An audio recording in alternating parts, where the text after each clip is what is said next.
Hi, this is John Hartch, and welcome to episode 39 of Left Turn at Albuquerque. Well, part 1 anyway. It's on to disc 2 of the Tom and Jerry Golden Era, I got it right this time, Anthology. This will cover the rest of the 40s from 1946 to 1949. And yes, the Cat Concerto will be in this episode. Just next time.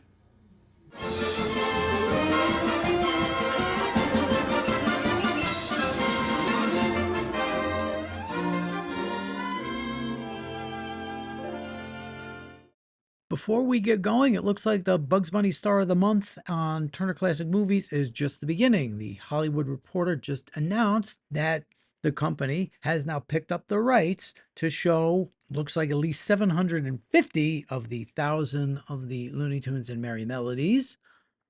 Why is Warner's doing this just like they did with HBO Max? They're licensing it to themselves. What is the point of this? You're taking money out of one pocket, putting it in another.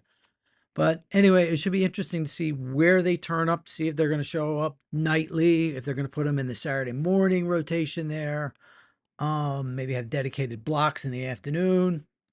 We'll see. But this is great news because after a long time with only having Boomerang, the only place where you could see Looney Tunes, we're now getting back to the old days where you could turn on any number of channels and there they are. So hat tip to Bill Hunt over at Digital Bits and the gang over there for pointing this out. They cut back a little in 1946, only doing 4 shorts that year. Maybe it's fallout from the war or something. Springtime for Thomas was released on March 30th of that year. Tom falls in love with a female cat in the garden. However, Butch also competes for her affection, prompted by Jerry.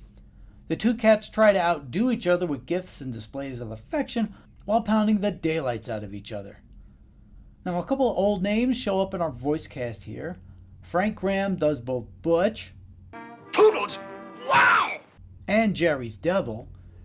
Hey, are you gonna stand there and let a dame come between you and him? And Sarah Berner does Our Lady Friend. This is the first appearance in the series for Toodles. It's also the first short where animator Michael Law is credited. Only he actually didn't work on this one. Go figure. And it's the first time we get to hear this, only look who's doing it. But we get this one too. And is it just maybe when you hear Springtime for Thomas, you immediately think of this? Springtime for Hitler and Germany. The Milky Waif came out 6 weeks later on May 18th. A baby mouse is left on Jerry's doorstep, so he takes care of the infant named Nibbles. Tom tries to catch both mice, but Jerry goes all out to protect the baby mouse. Nibbles' hunger and innocence create additional complications. But in the end, our favorite mouse takes his role as the child's defender very seriously. This is another old Metro Color print, and it's really rough looking. There are like bad lines all over the place. It's among the worst on the set, unfortunately. This is the first appearance of Nibbles, later called Tuffy. And speaking of first appearances, it's the first time Michael Law actually did work on a Tom and Jerry short and got credit for it. Finally, it took until now for this ubiquitous image to show up officially, Fred Quimby. Meaning all the other times we saw it on this set so far were reissue prints of some kind. In fact, this is a reissue print itself. Now, someone got a hold of the original opening titles via an 8mm print. I mean, look at the original Tom and Jerry title card here. Now, the cartoon may not look great on the set, but it's way better than this. Now, we all know there are a couple of shorts that did make an appearance on the earlier Spotlight collections that are on this set. But this was okay? Why, how to do, Mr. Tom?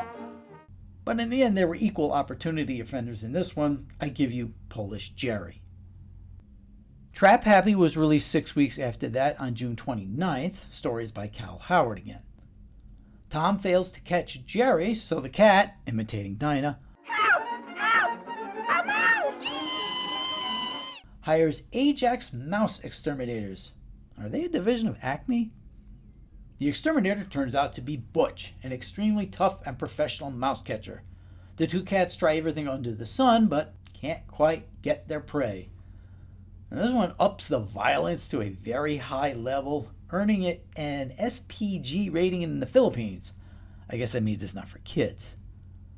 Now, as far as the restoration, this one looks a whole lot nicer than the last one.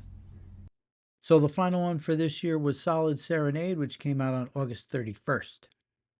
Tom serenades Toodles with romantic singing and his bass-playing prowess.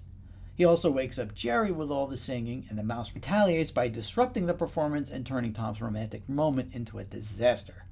Spike the Bulldog, under the name Killer, also gets involved. This is one of the most memorable of the Tom and Jerry musical moments, with the Cats' rendition of this Louis Jordan song locked into everybody's mind.